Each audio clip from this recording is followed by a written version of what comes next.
에베소서 강의 9번째 시간 하나님의 능력이라는 제목으로 말씀을 증거하겠습니다. 이렇게 삶을 살아가는 사람들의 두 가지 자세가 있는 것 같습니다. 두 가지 자세. 어떤 자세? 한 사람은 인생이란 그냥 죽으면 끝나는 거라고 생각하면서 사는 사람들이 있습니다. 그게 정도의 차이는 있지만 대다수 그렇게 결론을 내려놓고 사는 사람들이 있습니다. 그렇게 사는 사람의 삶은 오늘을 쾌락으로 살든지 아니면 내일에 대한 소망 없이 살든지 둘 중에 하나입니다.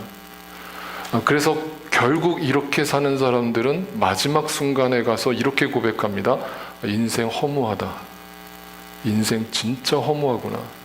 내가 그렇게 젊을 때부터 발버둥을 쳤던 것들이 다 가지고 갈 수 있는 것들이 아니었구나.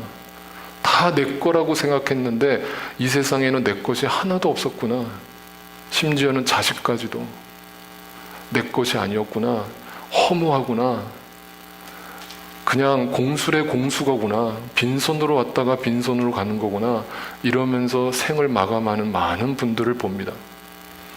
반면에 우리 크리스찬들의 삶은 제가 지난주 말씀드린 것처럼 우리는 오늘에서 벗어나 내일을 소유하고 사는 사람들이라고 했습니다. 그 내일은 바로 천국의 소망을 두고 사는 사람들이고 이 땅의 죽음으로 우리의 삶이 끝나지 않고 죽음 이후에 진정한 삶이 있음을 믿음으로 바라보고 사는 사람들입니다. 그래서 저는 항상 인생을 이렇게 정의하기를 좋아합니다. 세상에서는 인생을 이렇게 한자로 정의합니다. 인생이란 생사의 삶이다. 생사라고 한자로 쓰는 이유는 삶이 먼저고 죽음이면 끝이다라는 관념이 거기에 들어가 있는 겁니다.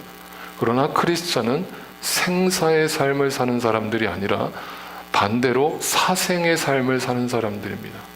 우리는 죽음이 끝이 아니라 죽음 이후에 진짜 삶이 있음을 믿고 사는 사람들입니다. 그런 사람들이 오늘의 삶을 어떻게 살게 될지를 성경은 그걸 얘기하고 있는 겁니다. 바로 사생의 삶을 사는 사람들의 이야기가 적혀 있는 것이 성경입니다. 그러니까 여러분이 생사의 관점으로 성경을 읽으면 도대체 무슨 말인지 모르는 겁니다.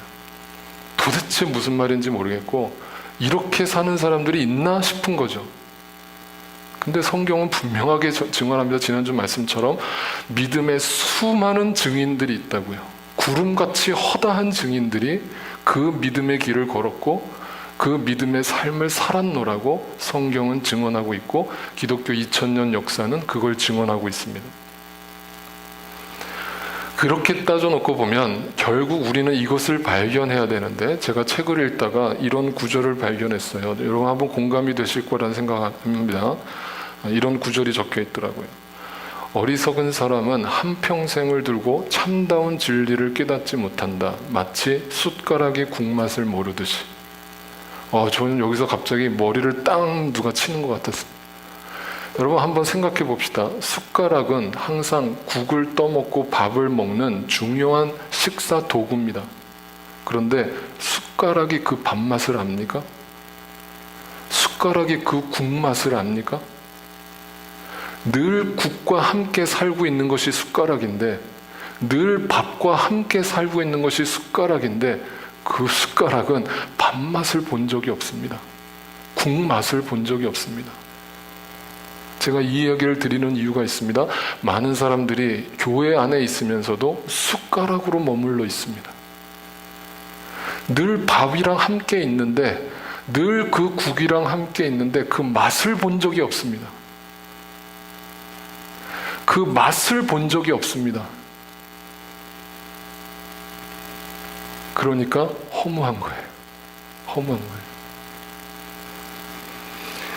그래서요, 성경은 항상 이걸 얘기하는 거예요. 우리한테 열심을 가져라라고 성경은 얘기한 적이 없습니다. 네?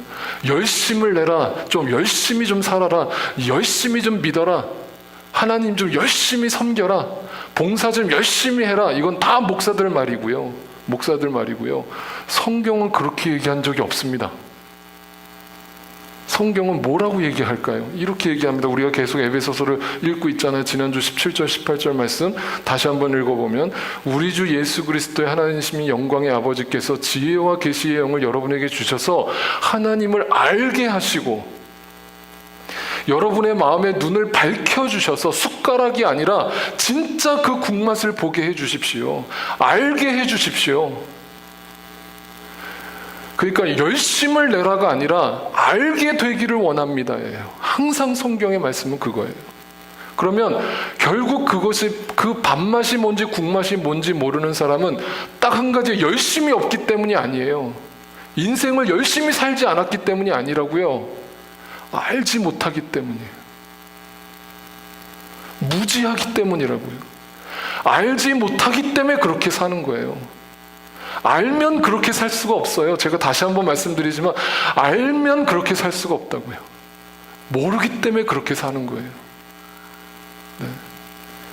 성경은 그걸 우리에게 증언하는데 오늘 또 한 가지를 알기를 바란다고 이렇게 증언합니다. 19절입니다. 또한 믿는 사람들인 우리에게 강한 힘으로 활동하시는 하나님의 능력이 얼마나 엄청나게 큰지를 여러분이 알기를 바랍니다. 여러분은 그걸 모르기 때문에 그렇게 사는 겁니다. 그걸 안다면 그렇게 살 수 없습니다. 이 얘기입니다. 네. 그러면 그걸 아는 것은 어떻게 드러날까요? 제가 항상 말씀드리잖아요. 안다는 것은 지식으로 안다는 뜻이 절대 아닙니다. 절대 아닙니다. 안다는 것은 내가 달라지는 겁니다. 내가 얼마만큼 무언가를 알고 있다는 것은 아는 만큼 달라진 것을 뜻합니다. 달라지지 않았는데 안다라고 떠드는 것은 그냥 입으로 떠드는 겁니다. 모르는 겁니다, 실상은. 그래서 사람은 아는 만큼 달라지게 돼 있고, 아는 만큼 보이게 돼 있고, 아는 만큼 들리게 돼 있습니다. 자, 그렇다면 오늘 우리가 깊이 따져볼 하나님의 능력이라는 이 단어가 얼마나 중요한 것인지를 여러분이 알게 되기를 원하는데, 이 말씀을 통해서 여러분이 모르더라도 계속해서 기도하는 마음으로 여러분이 귀를 열어놓고 마음을 열어놓고 들으실 수 있기를 바라요. 그리고 이것이 믿어지면 여러분, 그때부터 여러분 우리가 함께 크리스찬이 되는 겁니다. 자, 20절 21절은 그 능력을 이렇게 설명합니다. 하나님께서는 이 능력을 그리스도 안에서 발휘하셔서 그분을 죽은 사람들 가운데서 살리시고, 자, 그 능력이 첫 번째가 뭐로 나타났냐? 이렇게 나타났습니다. 죽은 사람들 가운데서 살리셨답니다. 누구를요? 예수 그리스도를요. 그러니까 예수 그리스도가 십자가에서 죽은 것은 우리의 모든 죄를 지고 그 사망으로 죄의 결과로서 죽으신 것이죠. 그런데 그것으로 예수님이 끝났다면, 예수님이 다시 살지 않았다면 예수님은 우리의 죄를 용서하신 것으로 끝나는 거예요. 우리에게 진정한 영생의 삶을 주실 수는 없다 이 말이에요. 네. 그러니까 결국 모든 인간의 종착지, 모든 믿는 사람이나 안 믿는 사람이나 다 동의하는 그거 뭐냐면 인생은 죽음이다. 인생은 태어나는 순간부터 죽기 위해서 사는 거다. 우리는 지금 1초 죽음을 향해서 가고 있는 거다 라고 정의할 때, 그 죽음을 이길 수 있는 사람이 이 세상에 누가 있냐 이 말이에요. 근데 그 죽음이 어떻게 주어졌다고요? 우리에게 죄의 결과라고요. 원래 인간은 하나님과 함께 영원히 사는 존재였다고요. 근데 이 땅에 죽음이 온 것은 죄의 결과라고요. 그런데 그 사망을 깨트리고 부활하신 예수 그리스도의 부활이 능력이라고요. 능력이라고요. 그러면 저분 이런 분들 오해하실 거예요. 제가 벌써 제목을 하나님의 능력 이렇게 다루니까 어떤 분들은 벌써 지레짐작하신 분들이 있을 겁니다. 아, 하나님의 능력, 다른 분들이 얘기하시는 것처럼 능력의 하나님 이렇게 얘기하면 병을 고치시고 나의 모든 기도 제목을 응답하시고 나의 모든 벽들을 뚫어버리시고 나의 원수들을 다 멸하시는 능력의 하나님. 성경은 그 능력의 하나님도 얘기합니다. 그러나 신약 성경에서 그 구약에서 얘기했던 전쟁에 능하신 하나님의 모습을 뭐로 바꿔버렸냐면 그것이 바로 죄의 원수들과 싸우는 능력의 하나님이라고요. 그게 바로 사망이라고요. 사망아 너의 쫓아오는 것이 어디 있느냐? 죽음이 나를 괴롭히고 나를 결단 내리려 할 때 예수 그리스도는 그 능력으로 죽음을 깨트리셨다고요. 그것이 능력이라고요. 그러니까 이 땅에서 병이 낫는 거, 내가 기적을 경험하는 거, 여러분 그것은요 능력이 아니라고 할 수는 없지만 제가 지난번 말씀드렸듯이 그거는 귀신들도 할 수 있는 거라고요. 그러니까 저 샤머니즘에서는 무당들도 날마다 그 귀신들한테 그렇게 기도하잖아요. 그런 능력을 베풀어 달라고 기도하잖아요. 그건 아주 영적으로 가난한 거라고요. 얕은 거라고요. 제가 늘 말씀드리잖아요. 여러분 한번 생각해 봅시다. 상식적으로 생각해 봅시다. 하나님의 능력의 하나님이라고 고백할 때 그 능력이라는 것이 고작 이 땅의 유한한 인생의 삶 속에서 나의 병을 고치시고 내 문제를 해결하시는 분으로만 이해를 하고 있다면 그것이 온전한 하나님의 능력이라고 말할 수 있습니까? 여러분 병이 나으면 언젠간 안 죽습니까? 병이 나으면 언젠가 또 병에 안 걸립니까? 그러면 하나님이 맨날 능력의 하나님이라는 하나님이 이 땅에 오셔서 우리 병만 고쳐주고 있으셔야 되겠네요. 네? 그게 알라딘 요술 램프랑 뭐가 다르냐는 거예요. 뭐가 다르냐는 거예요. 여러분 그런 하나님이 없다는 게 아니라 그런 하나님의 능력도 있지만 하나님의 궁극적인 목적은 거기에 있지 않다는 거예요. 절대 거기에 있지 않습니다.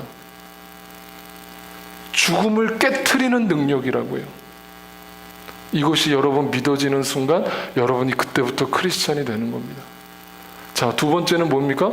하늘에서 자기의 오른쪽에 앉히셔서 모든 정권과 권세와 능력과 주권 위에 그리고 이 세상뿐만 아니라 오는 세상에서 일컬을 모든 이름 위에 뛰어나게 하셨는데 모든 이름이 뛰어나려면 그게 무슨 뜻일까요? above all power라는 뜻인데 모든 것 위에 뛰어나신 분이 되려면 그 발 앞에 굴복하는 나를 만들어야 되는 거예요.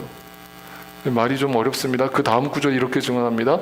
하나님께서는 만물을 그리스도의 발 아래 굴복시켰다라는 말이 모든 이름 위에 뛰어나셨다라는 말이라고요. 그럼 여기서 만물이 누굽니까? All creation이 누굽니까? 이 자연 만물을 얘기하는 겁니까? 네? 저하고 성경 공부하신 분들은 대답하셔야죠. 만물이 뭡니까? 만물. 만물이 어디에 있어요? 어디에 있는 게 만물이에요? 우리라고요. 우리. 나라고요. 여러분이라고요. 여러분. 여러분이 그냥 타락한 만물이라고요.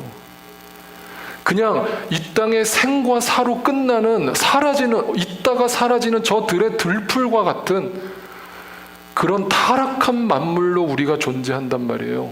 그게 우리란 말이에요. 그런데 그 만물이 그리스도의 발 앞에 굴복하게 만드셨대요. 내가 대단한 존재인 줄 알았는데 내가 하나님의 그리스도의 이름 앞에 아무것도 아니라는 것을 깨닫고 그분의 발 앞에 엎드렸다 이 말이에요. 그게 능력이라고요. 이건 뒤에 가서 제가 더 자세하게 얘기할게요. 세 번째 뭡니까? 만물 위에 교회의 머리로 삼으셨어요. 자, 아까 만물이 우리라고 그랬습니다. 그러면 교회는 또 누굽니까? 교회가 누굽니까? 네? 교회가 누구예요? 교회가 어디에 있습니까? 이 건물이 교회라고 그랬습니까? 여러분, 예수 그리스도를 구세주로 영접한 여러분이 주님의 교회라고 그랬잖아요. 그러면 그 교회가 뭐가 됐다고요? 그리스도께서 그 교회의 머리가 됐다고 그러죠. 머리. 교회의 머리가 되는 방법이 뭐라고 그랬습니까? 어떻게 해야 그리스도가 나라는 교회의 머리가 된다고 그랬습니까? 내가 죽어야만, 내 머리가 잘려져 나가야만 그리스도가 내 삶의 머리가 되신다고요. 그게 교회라고요. 그러면 제가 에베소서 1장 10절 말씀 여러분한테 다 암송하라고 말씀드렸죠. 중요한 말씀이라고 그랬죠. 이 교회가 머리가 되는 비결이 뭐라고 그랬습니까? 여러분 잊어버리셨을 거고 다시 보여드립니다. 하나님의 계획은, 하나님의 뜻은 이 말이에요. 때가 차면, 시간이 되면 하늘과 땅에 있는 모든 것을, 뭐가 하늘이고 뭐가 땅입니까? 바로 내일 속에 있는 하나님의 시간, 영원 속에 있는 그 시간이 하늘이고 바로 이 땅의 눈에 보이는 것들이 땅이라고요. 근데 그것을 그리스도 안에서 통일되게 하신다고요. 어떻게 통일된다고요? 머리로 하여, 그분을 머리로 하여.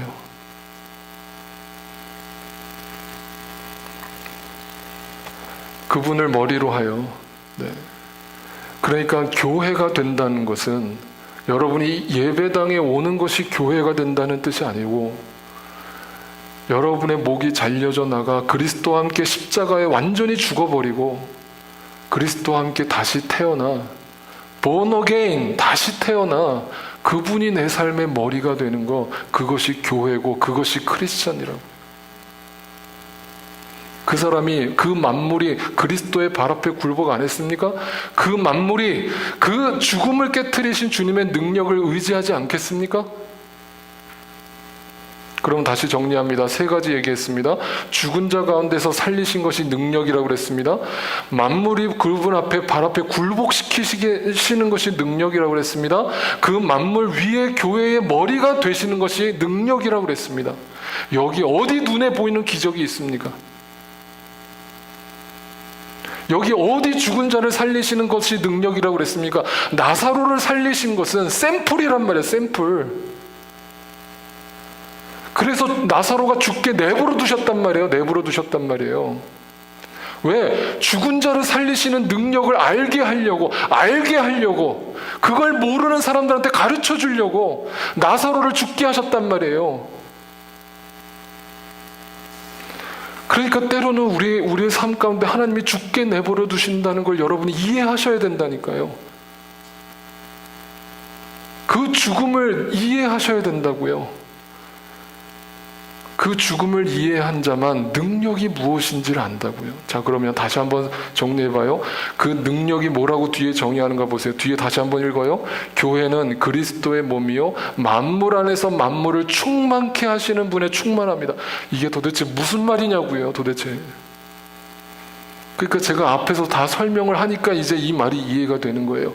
교회, 내가 처음에는 타락한 만물이었는데 그 타락한 만물, 죽음으로 끝나는 타락한 만물이 그리스도의 발 앞에 굴복하고 그분의 그리스도의 죽음을 깨트리는 능력 앞에 굴복하고 나의 머리를 주님 앞에 내려놓아 그리스도의 머리로 바꿔놨을 때 그 만물이 나로, 그리스도가 그 만물 안에 충만케 역사하신다고요. 그것이 완성이라 이 말입니다. 그것이 구원의 완성이라고요. 그분이 그분으로만 가능하다고요. 그러면 이거를 완전히 이해하시려면 이제부터 잘 들으십시오. 제가 지금 먼저 결론을 여러분께 말씀드려 놓고 이제 설명을 합니다. 자, 이 만물이 무엇인가를 깊이 생각해 봐야 됩니다. 깊이.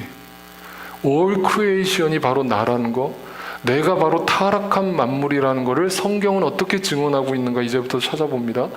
자, 에베소서 그 다음 구절, 다음 주부터 우리가 살펴볼 이 2장 1절부터 3절에는 이렇게 나옵니다. 여러분도 전에는, 자, 이 시점이 중요해요. 제가 여기다 빨간 줄 쳐놨습니다. 전에는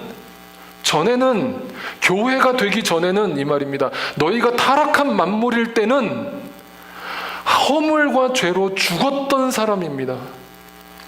죽을 것이 아닙니다, 여러분. 목숨은 죽을 것이지만, 미래형이지만 이미 우리의 영혼은 죽었단 말이에요. 죽었던 사람들입니다. 그때에 여러분은 허물과 죄 가운데서 이 세상의 풍조를 따라 살고, 그러니까 세상의 풍조를 따라 사는 것이 유혹을 받아서 그렇게 된 것이 아니라 애시당초 그 사람들은 세상의 풍조를 따라서 살게 돼 있단 말이에요. 처음부터. 왜? 타락한 만물이니까. 전에는. 그런데 공중의 권세 잡은 자, 여러분 이 공중이 뭐라고 그랬습니까? 저 하늘이라고 그랬습니까? 네? 그럼 예수 그리스도가 재림하실 때 저 공중에 구름 타고 오신다라고 할 때 그 구름 타고 오시는 공중이 정말 손오공처럼 구름 타고 오셔서 지금 그렇게 오시는 겁니까? 네? 성경이 공중이 뭐라고 그랬습니까? 공중. 이 세상이란 말이에요. 세상. 이 세상의 권세를 누가 쥐고 있다는 거예요? 사탄이. 그런데 예수님께서 재림하실 때 그 공중에 오신단 말이에요. 그러니까 이 영적 타락한 세상에 주님의 마지막 심판이 임하면 그 공중의 권세 잡은 자가 저 무저갱에 떨어진다 이 말이에요. 영원한 불지옥 가운데 떨어진단 말이에요. 그것이 마지막 심판이라고요. 다 문자적으로 성경을 읽고 있는 거예요. 우리가 권세를 잡은 자, 통치자, 곧 지금 불순종의 자식들 가운데, 여러분 순종과 불순종이 있다고 그랬죠? 순종과 불순종, 정신 바짝 차리고 들으세요. 오늘 말씀 어렵습니다. 순종과 불순종이 뭡니까? 순종은 하나님 말씀 앞에 순종하고 진리의 말씀 앞에 엎드리는 거라고 그랬어요. 그런데 끝까지 완강하게 내 고집과 내 의지를 가지고 하나님이 어디 있어? 내세가 어디 있어? 죽으면 끝이지 하고 있는 자들을 뭐라고 성경은 표현하냐면 불순종이라는 거예요. 그 불순종의 자식들 가운데서 작용하는 그 사탄의 영을 따라 살았습니다. 누가요? 누가요? 우리가요. 우리 모두가요. 누구 한 사람도 예외 없이 태어나는 순간부터 우리는 다 그렇게 살았다고요. 우리는 모두 전에는 그들 가운데서 육신의 정욕대로 살고, 그 열매가 뭐라고요? 내 본능대로 살고, 내가 좋은 거를, 눈에 보기 좋은 것을 쫓아서 살고, 육신과 마음이 원하는 대로 행했으며 나머지 사람들과 마찬가지로 날 때부터 진노의 자녀, 심판의 자녀였습니다. 전에는요. 또 12절 13절에 그때에 그러니까 우리는 그 전에 이 말입니다. 예수님을 알기 전에 여러분은 그리스도와 상관이 없었고 이스라엘 공동체에서 제외되어서 약속의 언약과 무관한 외인이래요. 외인. 여러분 외인이라는 말이 무슨 뜻입니까? 제가 지난번 말씀드렸습니다. 손님이라고요. 예수님이 혼인잔치의 비유를 얘기하실 때 뭐라고 얘기를 하셨냐면 너희는 혼인잔치의 손님들이라고 얘기를 하셨다니까요. 혼인잔치의 신부가 돼야 되는데 어떤 사람들은 그 혼인잔치에 참석은 했는데 손님으로 머물러 있는 거예요. 손님은 뭡니까? 특징이 뭡니까? 주인이 아니잖아요. 주인이 아니잖아요. 그러니까 잠시 왔다 가는 사람이라고요. 그게 우리였다고요. 세상에서 아무 소망이 없이 하나님도 없이 살았습니다. 여러분이 전에는 하나님에게서 멀리 떨어져 있었는데 지금은 예수 안에서 그분의 피로 하나님께 가까워졌습니다. 지금 사도 바울이 이걸 쓰고 있으면서도요, 이 에베소서 1장의 진리가 얼마나 깊은 것인지를 성도들이 다 알까라는 마음으로 썼을 거예요. 그래서 많은 신학자들이 이 에베소서 1장이 성경 전체를 대변하고 있는 핵심 중의 핵심, 바울 서신 중에 꽃 중의 꽃이라고 얘기할 정도로 너무나 심오한 진리를, 깊이 있는 진리를 하나도 빼놓지 않고 다 설명하고 있다고요. 그러니까 여러분이 지금 집에 가셔서 한 주 동안 제가 지난번 에베소서 강의를 한 이 1장의 내용을 다시 한 번만 들어보세요. 제발 부탁인데. 이해가 되실 때까지, 믿어지실 때까지 한번 들어보시라고요. 얼마나 중요한 얘기인지요. 여러분 그거 죽고 사는 문제라고요. 제가 지난번 말씀드렸죠. 여러분이 지금 말기암에 걸리셨는데 의사의 말을 듣지 않겠냐고요. 당장 내일 죽는다는데 의사가 뭐 하라고 그러면 여러분 저 귓전호도 안 들을 거냐고요. 죽고 사는 문제라고요. 오늘 죽어도 에베소서 1장의 이 진리의 말씀을 여러분이 이해하고 믿고 받아들이고 죽으신다면 여러분은 행복한 죽음을 맞이하신 거예요. 잘 사신 거예요. 이걸 모르고 죽으면 그냥 그렇게 가는 겁니다. 흙이요 먼지로 가는 겁니다. 자, 그런데 우리를 이 만물이 타락한 만물을 성경에서는 그래서 이렇게 표현한 건 이 한 구절 속에 다 들어가 있습니다. 같이 한번 읽읍시다. 시작. 아, 나는 비참한 사람입니다. 누가 이 죽음의 몸에서 나를 건져주겠습니까? 사도 바울이 단어 하나를 쓸 때 절대 의미 없이 쓰지 않았어요. 비참하대요. 자기 자신이 비참하대요. 그걸 갖다가 곤고하다고 전 번역에서 공고하다는 말을 썼는데 공고하다는 말은 피곤하다라는 다른 말이에요. 그런 뜻이 아니라 비참하다. 이렇게 죽어야 되는 내가 비참하다. 누가 이 죽음의 몸에서 나를 건져줄 수 있으랴? 그걸 절실하게 깨닫는 사람이 진리의 말씀 앞에 굴복한다고요. 그러니까 여러분, 시험이 오려면 제대로 와야 된다고요. 제대로. 고난을 받으려면 끝까지 고난을 받아야 된다고요. 어설프게 고난받고 끝나면 그 고난을 통해서 내가 또 잘났다고 착각한다고요. 하나님이 그 광야를 통해서 우리에게 원하시는 건 한 가지라고요. 아, 내가 비참한 사람이구나. 아, 내가 아무것도 아닌 사람이구나. 내가 만물의 찌꺼기 같은 사람이구나. 내가 바로 타락한 만물이구나. 그런 내가 누구를 판단하고 누구를 정죄하며 살았는가? 제가 얘기했잖아요. 구원받은 자의 말은 이렇게 달라져야 된다. 예수 믿기 전에는 니까짓 게 이렇게 하고 살았다면, 예수 믿고 나면 내까짓 게 이렇게 바뀌는 거예요. 그 자가 겸손하지 않겠습니까? 내까짓 게. 또 이렇게 고백합니다. 로마서 1장 16절. 그래서 그걸 갖다가 뭐라고 고백하는 줄 아세요? 나는 복음을 부끄러워할 수가 없습니다, 이 말입니다. 이 복음은 유대 사람을 비롯하여 그리스도 사람에게 이르기까지 모든 믿는 사람을 구원하는 뭐라고요? 하나님의 능력이라고. 그럼 뭐가 능력이라는 거예요? 이런 비참한 나를 죽음의 몸에서 스스로 건져낼 수 없는 그런 능력이 없는 나를, 나 같은 죄인을 구원하신 분이 하나님의 능력이라고요.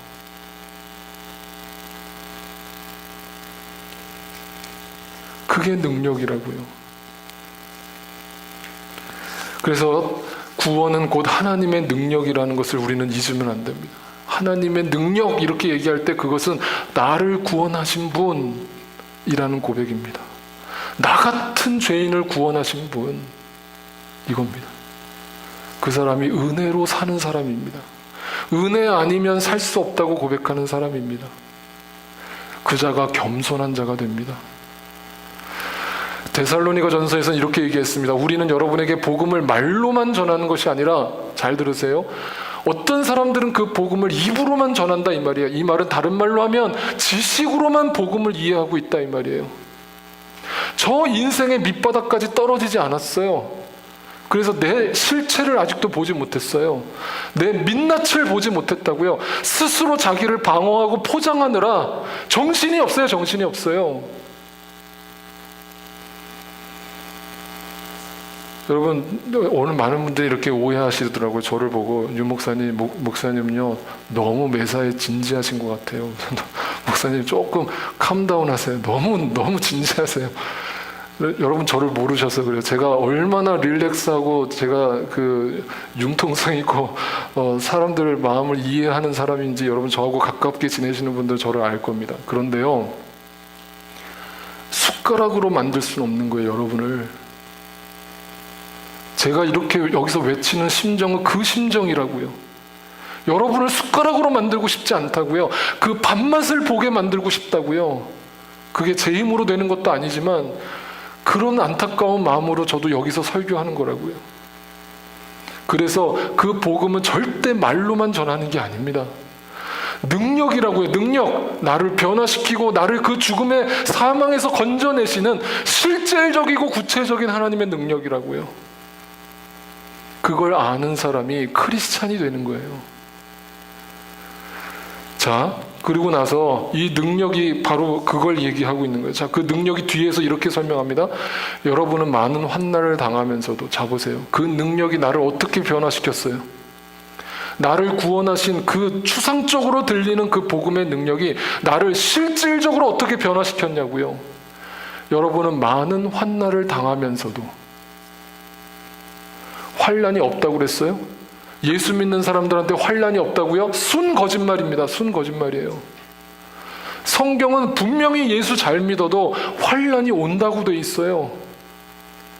그 환난을 당하면서도 성령께서 주시는 기쁨으로 말미암아, 그 기쁨으로 말씀을 받아들여서 우리와 주님을 본받는 사람이 되는 거, 그 사람이 주님의 능력이 무엇인 줄 알고 그 능력이 나를 이 땅의 육신의 삶에서도 어떻게 변화시킨지를 알고 살아가는 사람인 겁니다. 자, 빌립보서 1장 6절은 그래서 이것을 이렇게 증언합니다. 같이 한번 또 읽습니다. 시작. 선한 일을 여러분 가운데서 시작하신 분께서 그리스도 예수의 날까지 그 일을 완성하시리라고 나는 확신합니다. 잘 보세요. 잘 들어보세요. 많은 분들이 제가 계속 이제 설교 가운데 여러분 진짜 믿는지 구원의 확신이 있는지 점검하세요. 구원의 확신이 있다면 열매가 있습니다. 그 열매가 없다면 여러분 진짜 예수 믿는 거 아닙니다라고 여기서 제가 얘기하니까 어떤 분들은 혹시라도 마음속에 나 진짜 예수 믿는 거 맞나? 라고 의심하시는 분들이 계실지 모르겠어요. 근데 그 의심을 잘 분별하세요. 내가 이것밖에 안 되는데 내가 예수 믿는 사람 맞나라고 생각한다면 그 생각을 하는 당신이라면 여러분은 구원의 확신이 있는 사람입니다. 그런데 구원의 확신이 없는 사람이요, 그런 의심조차 안 합니다. 의심조차 안 한다고요. 내가 잘 믿는 거 맞나? 내가 정말 예수 믿는 거 맞나? 라는 고민도 안 한다고요. 그런데 만약에 내 노력으로 그 구원을 완성할 수 있다라고 생각한다면 그 고민이 뭔가 의미가 있겠죠. 내가 예수 잘 믿는 거 맞나? 뭔가 더 열심히 해야 되지 않나? 오늘날 현대 크리스천들의 가장 큰 문제는 뭐냐면 그 문제를 복음의 능력에서 찾아야 되는데 육체적인 눈에 보이는 행실에서 찾는단 말이에요. 그러니까 왠지 새벽 기도를 안 하면 잘 믿는 것 같지가 않고 두렵고 불안하고 왠지 금식 기도를 해야 될 것 같고 왠지 막 뜨겁지가 않으면 내가 지금 잘 믿는 거 맞나? 나 예전에는 되게 뜨거웠는데.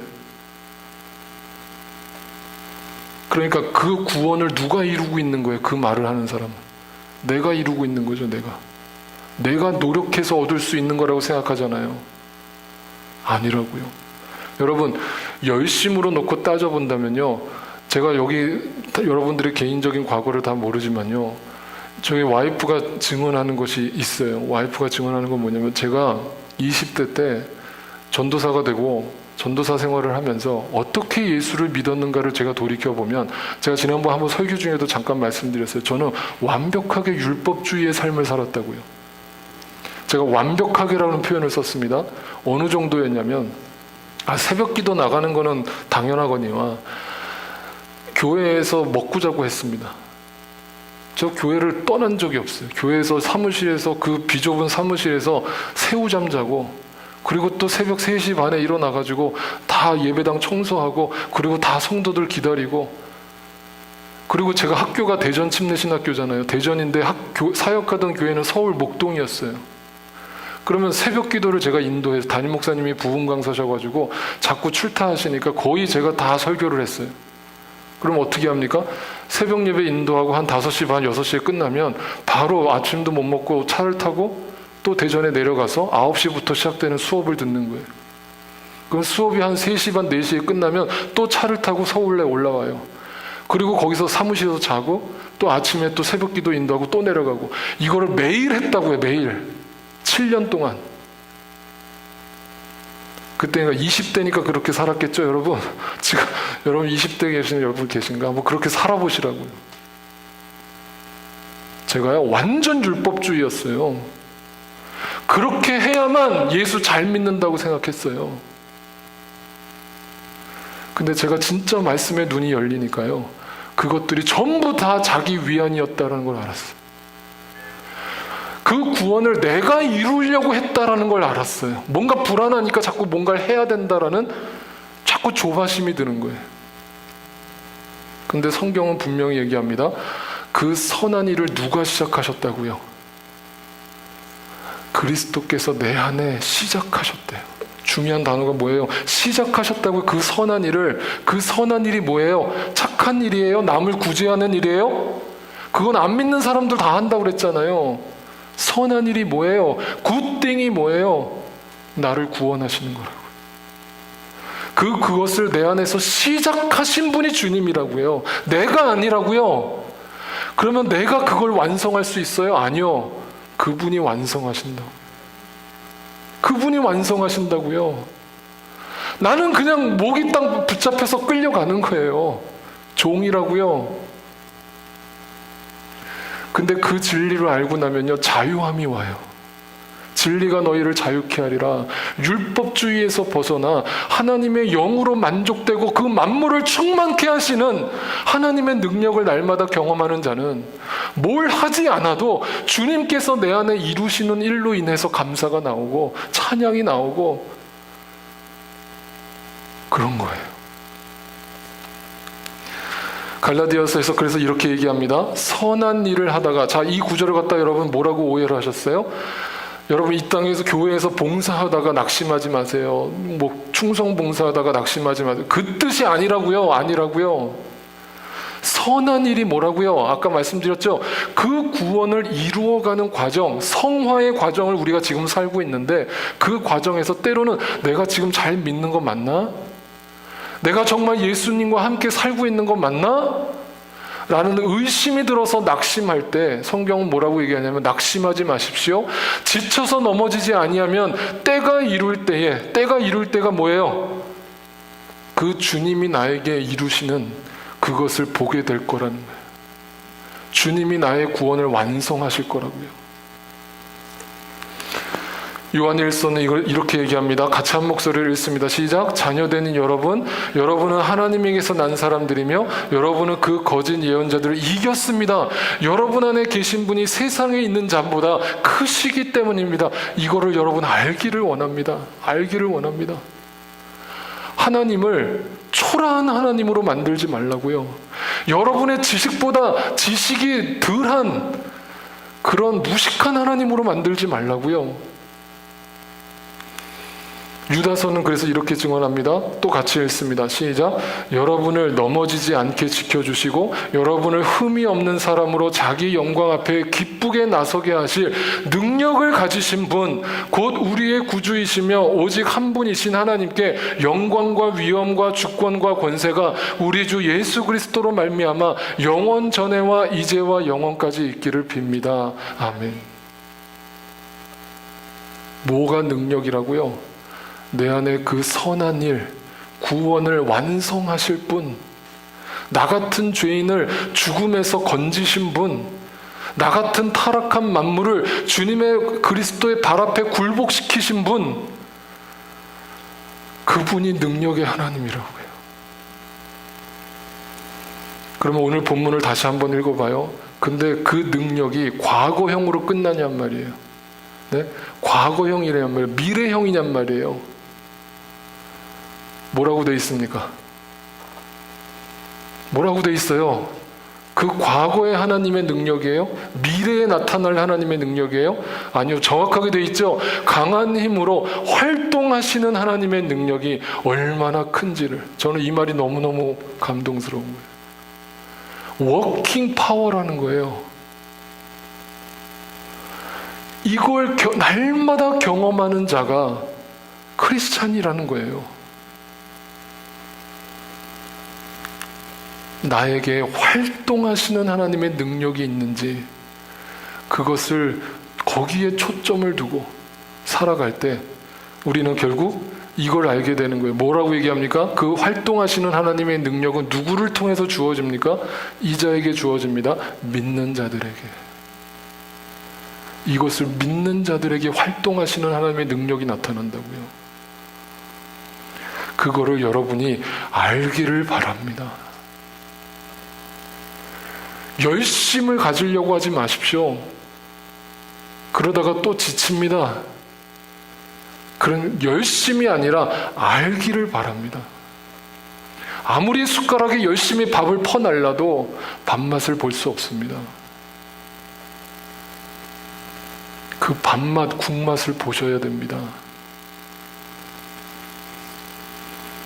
다시 한번 기억하세요. 이 말.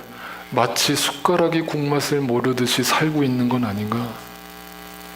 내가 그 숟가락으로 살고 있었던 것 아닌가? 하나님의 능력이 무엇인지도 모르고 살고 있었던 것은 아닌가? 그 하나님의 능력을 날마다 누리고 경험하게 되시는 저와 여러분 되시기를 주님의 이름으로 축복합니다. 주님, 모든 만물을 창조하신 하나님. 그러나 이 우리 모든 인간을 포함한 이 만물은 그 주님을 배반하고 타락하여 그리스도와 영원히 분리되었고, 그로 인해 세상은 어둠과 공허와 혼돈 속에서 목적 없는 삶의 굴레를 벗어버리지 못한 채 공허하게 허무하게 그 죽음을 향해 내딛고 있었습니다. 그것이 사망이고 그것이 죽음입니다. 모든 이 땅의 인생은 죽음으로 결론 내립니다. 그러나 우리 주 예수 그리스도께서 그 십자가에 죽으시고 다시 살아나심으로 그 사망 권세를 깨트리시고 우리에게 영원한 승리를 주셨으며, 그 승리는 만물을 그 발 앞에 복종시키시는 능력이며, 그분을 우리의 머리로 하여 하늘과 땅의 통일을 이루시는 교회가 되게 하신 능력입니다. 이것이 하나님의 능력입니다. 이것이 모든 믿는 자들이 마땅히 찬양해야 할 주님의 높고 위대하신 능력입니다. 나 같은 죄인을 살리시고 나 같은 죄인을 변화시켜 주신 그 주님의 놀라운 능력을 날마다 찬양하지 않을 수 없는 것, 그것이 우리의 고백입니다. 그리고 나는 할 수 없고 나는 철저하게 약한 존재이지만 지금도 내 안에서 활동하고 계시는, 워킹하고 계시는 그 하나님의 능력으로 말미암아 나를 저 높은 곳에 서게 하시는 그 위대하신 주님을 찬양합니다. 세세무궁토록 이 찬양과 영광을 홀로 받으시옵소서. 이것을 믿으며 그 활동하시는 주님의 능력을 힘입어 우리도 이 땅의 삶을, 이 세상의 삶을 주님처럼 넉넉히 이기게 도와주옵소서. 우리 구주 예수 그리스도의 존귀하신 이름으로 간절히 기도하옵나이다. 나는 어린 양을 따르리. 온 힘 다해 온 마음 다해 그의 명령에 순종